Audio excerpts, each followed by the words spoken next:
தயவு செய்து அமைதியாக இருக்கணுமா?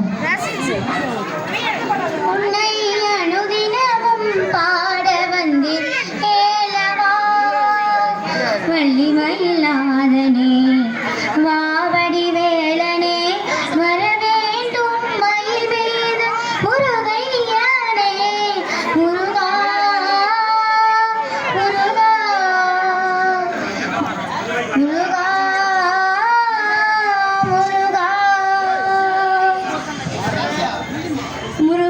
ஐயா முருகா, உன்னை சற்றுத்தான் ஐயா என் மனதில் நினைத்தேன். ஆனால் நீயே என் அருகில் வந்து நிற்பது எனக்கு பெரும் பாக்கியம். ஆமாம், இது என்ன உன் கையில்? இதை வச்சு நிறைய நல்ல விஷயங்கள் கற்றுக்கலாம். வீட்டுக்கு எல்லாத்தையும் பேசலாம். அவையாரே, நீங்க இங்க எங்க? அது சரி, நீங்க தூணிலும் இருப்பீங்கள், துரும்பிலும் இருப்பீங்கள். என் கேள்விதான் தவறு.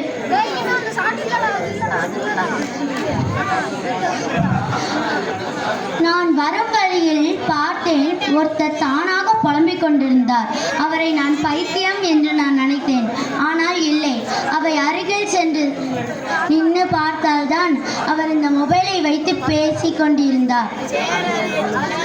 சிறுவர்கள் முன்பெல்லாம் ஓடி ஆடி விளையாடினார்கள்.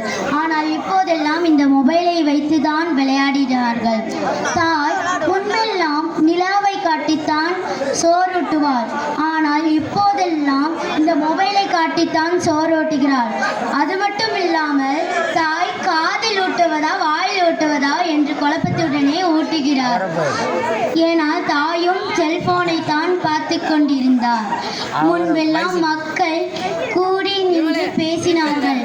ஆனால் இந்த பொங்கல் நிகழ்ச்சி முடிஞ்சதுக்கு அப்புறம் எல்லாரும் செல்போன் எடுத்துடுவார்கள்.